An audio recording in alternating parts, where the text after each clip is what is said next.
सभी का शिक्षण प्रशिक्षण महाविद्यालय के YouTube चैनल पर हार्दिक अभिनंदन, स्वागत। विगत वीडियो की तरह आज में हम आपके लिए एक छोटा सा वीडियो लेकर के आए हैं, जिसमें आज हम पढ़ेंगे डाल्टन योजना के बारे में। डाल्टन योजना क्या है, इसकी कौन कौन सी विशेषताएं हैं। देखिए, आज हम पढ़ेंगे डाल्टन योजना के बारे में। कौन सी योजना के बारे में?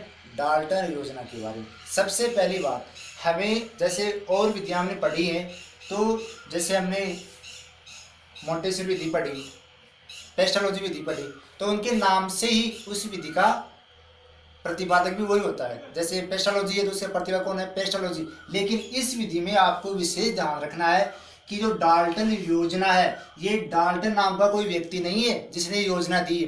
ये डाल्टन किसी नगर का नाम है। पहली बात तो ये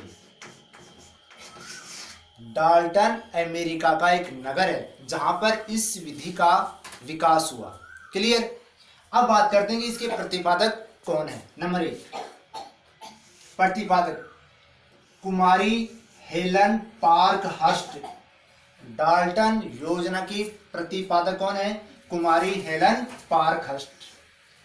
इन्होंने अमेरिका के डाल्टन नगर में 1913 में इस विधि का प्रतिपादन किया। डाल्टन योजना किसके द्वारा दी गई? पार्कहर्स्ट के द्वारा दी गई। कहां पर? अमेरिका के डाल्टन नगर में 1913 में। यह विधि 8 वर्ष से अधिक बालकों के लिए उपयोगी है। कितने वर्ष के बालकों के लिए? 8 वर्ष से अधिक बालकों के लिए उपयोगी है। अगर हमें मुख्यतः देखें तो जो माध्यमिक शिक्षा के विद्यार्थी होते हैं, उनके लिए सर्वश्रेष्ठ विधि मानी गई है। इसके बाद में हम प्रमुख विशेषता की बात करेंगे, लेकिन इसके पहले हमें कुछ इसकी रूपरेखा को समझें। इसने पार्कहर्स्ट ने क्या किया कि जो प्रतिबंधित विधियां होती हैं, औपचारिक विधियां होती हैं, जिनमें समय सीमा निश्चित होती है, पाठ्यक्रम निश्चित होता है, टीचर निश्चित होता है, उसकी जगह यहाँ पर बालक को क्या कर दिया जाता है? स्वतंत्र कर दिया जाता है। स्वतंत्र का मतलब ये कि बालक अपनी विषय वस्तु का स्वयं निर्धारण करेगा, स्वयं चयन करेगा, और पूरे दिन कौन कौन से उसने कार्य किए, उन कार्यों की रिपोर्ट अंतिम समय में या लास्ट समय में अपने टीचर को सुपुर्द करेगा। जब प्रारंभिक कक्षा में आता है या विद्यालय में आता है, तो शुरू में ही पहले दिन ही आकर वे कह देता है कि आज मैं अमुक बिंदु पर अध्ययन करूँगा। उस अध्ययन में जो अध्ययन करेगा, उस अध्ययन में उसका शिक्षक और विद्यार्थी, उन दोनों व्यक्ति रिपोर्ट बनाएंगे उसकी। क्या? शिक्षक ये देखेगा कि बालक ने कहाँ कहाँ पर अध्ययन किया, कौन सी त्रुटियां की, क्या प्रोग्रेस किया आज उसने, ये रिपोर्ट शिक्षक भी बनाएगा। और विद्यार्थी को भी अपनी रिपोर्ट देनी होगी कि आज मैंने सर ये काम किया, ये किताबें पढ़ी, ये मैंने निष्कर्ष निकाला, इस टॉपिक पर मैंने अध्ययन किया, इस टॉपिक पर मैंने सहपाठियों से चर्चा की है। क्लियर? बालक स्वतंत्र क्या है? पुस्तकालय में जाएगा या प्रयोगशाला में जाएगा, जो पुस्तक उसको चाहिए वह आसानी से उस पुस्तक में देखे, समझे, अनेक विद्वानों की पुस्तक पढ़ेगा या प्रयोग करेगा, तो संपूर्ण सामग्रियां उस विद्यालय में होती हैं। यह आपको सामान्यतः इसके बारे में ध्यान होना चाहिए। अब बात करेंगे, जब प्रारंभ में पार्कहर्स्ट ने केवल 30 बालकों पर इस विधि का अध्ययन किया था। जब ये विधि लोकप्रिय हुई और सक्सेसफुल हुई, तो धीरे धीरे यह हर शिक्षण कार्य में प्रभावी रूप अपना दिखाने लगी। अब बात करते हैं विशेषताएं जो इनके उपनाम को भी संबोधित करेंगी और प्रमुख बातों से हमें अवगत भी कराएंगी। देखिए, बात करें पहली विशेषता की। पहली विशेषता क्या कहती है? इस प्रणाली में, कौन सी प्रणाली? डाल्टन योजना। डाल्टन योजना में कक्षा के स्थान पर प्रयोगशाला का प्रयोग होता है। जहां कक्षा में क्लास टीचर होता है, यहाँ पर क्लास टीचर न होकर के जो विशेषज्ञ होते हैं, विषय विशेषज्ञ होते हैं, उनके अंडर में बालक कार्य करता है। और उसके लिए, उस विषय वस्तु के लिए जो प्रयोगशालाएं बना दी जाती हैं, जैसे भाषा प्रयोगशाला है या साइंस के लिए प्रयोगशाला है, ठीक है, तो वहाँ पर जाकर के बालक अध्ययन करेगा। इसलिए डाल्टन योजना को प्रयोगशाला योजना भी कहते हैं। कौन सी? प्रयोगशाला योजना भी कहते हैं।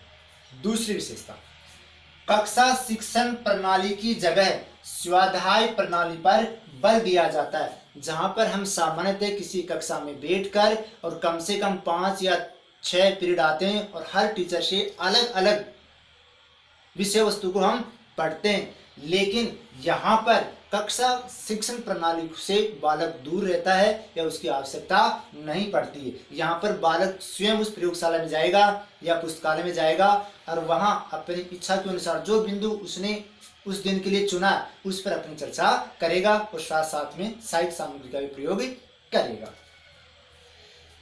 तीसरी, डाल्टन नगर में प्रतिपादन किए जाने पर डाल्टन नाम, ध्यान रखेंगे इस विधि का प्रतिपादन डाल्टन नगर में हुआ, इसलिए इसे कौन सी योजना कहते हैं? डाल्टन योजना भी कहते हैं। क्लियर। नंबर 4, व्यक्ति भिन्नता पर कार्य करती है। किस पर? व्यक्ति भिन्नता पर कार्य करती है। समझो, व्यक्ति भिन्नता का मतलब यह है कि प्रयोग इस विधि में अगर बालक प्रतिभाशाली बालक है तो अगर वह जैसे पुस्तकालय है या भाषा प्रयोगशाला है उसको विस्तृत अध्ययन करना है तो आसानी से वहाँ पर बहुत सारी किताबें रखी होती हैं और प्रतिभाशाली बालक एक किताब को न पढ़ करके अनेक किताब पढ़ना चाहता है तो वह आसानी से वहाँ पर उसको उपलब्ध हो जाती है। एक मंद गति का बालक या कमज़ोर बालक जिसकी स्वाध्याय की गति कमज़ोर है वह बालक 10 किताबों पढ़ करके जो किताब उसको अच्छी लगेगी, सरल लगेगी, प्रभावी लगेगी, आकर्षक लगेगी उस किताब से अध्ययन कर लेगा। इसलिए डाल्टन योजना व्यक्ति भिन्नता पर भी बल देती है। क्लियर। उसके बाद में किसी विषय को इच्छा अनुसार देर तक पढ़ सकता है। इच्छा अनुसार का मतलब ये कि बालक को समय दे दिया गया कि प्रातः 10 बजे से लेकर के सायंकाल 5 बजे तक आपकी क्लास होगी। आप कौन सी विषय वस्तु पढ़ना चाहते हैं, कितनी देर तक पढ़ेंगे, 1 घंटे, 2 घंटे, 3 घंटे, तो बालक स्वतंत्र है। चाहे तो होशियार बालक है उसी विषय वस्तु को 2 घंटे में तैयार कर लेगा और अगर मंद गति का बालक है तो वह 5 घंटे भी पढ़ सकता है। अगली बात, बालक स्वयं कार्य करता है।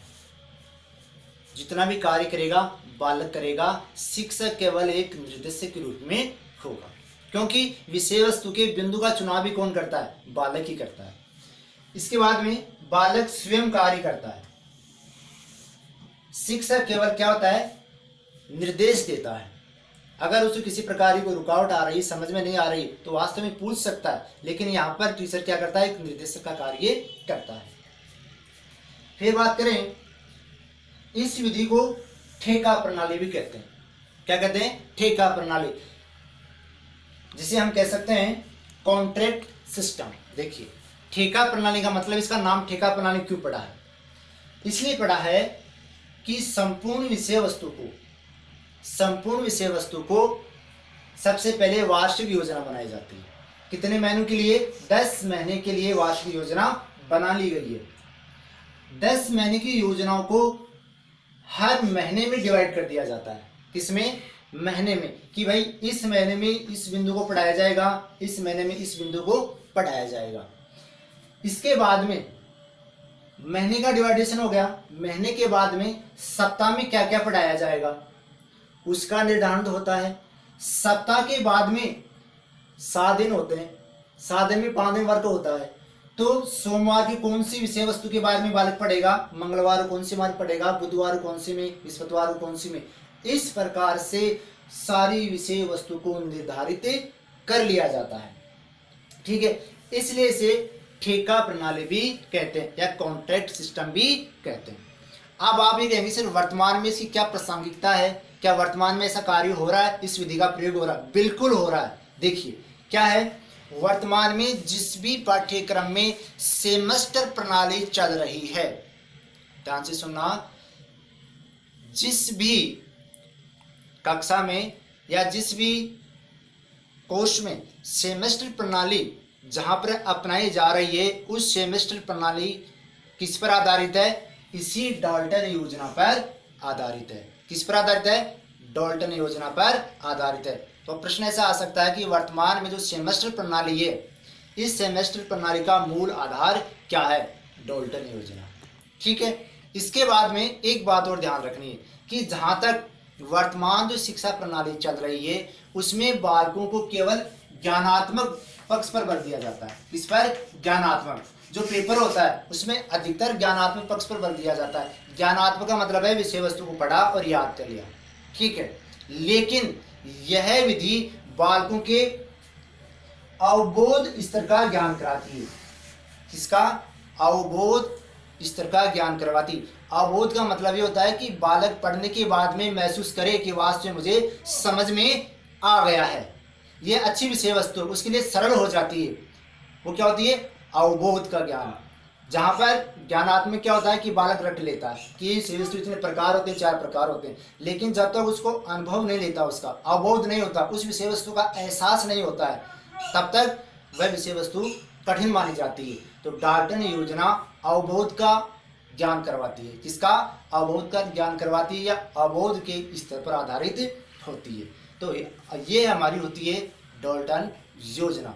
सामान्यतः आपको ये ध्यान रखना है, डाल्टन योजना किसके द्वारा की? हेलन पार्क हर्स्ट के द्वारा दी गई है। ये आप इसे ध्यान रखेंगे। डाल्टन योजना, डाल्टन एक नगर का नाम है जिस पर इसका नामकरण पड़ा। वो भी क्यों पड़ा? क्योंकि उसी नगर में उस पार्क हर्स्ट ने इसका प्रयोग किया था, इसलिए इसे डाल्टन योजना भी कहते हैं। इसे ठेका प्रणाली भी कहते हैं, इसे काउंटर सिस्टम भी कहते हैं, इसे प्रयोगशाला प्रणाली भी कहते हैं। ठीक है, इस प्रकार से इस विधि के अनेक नाम हैं।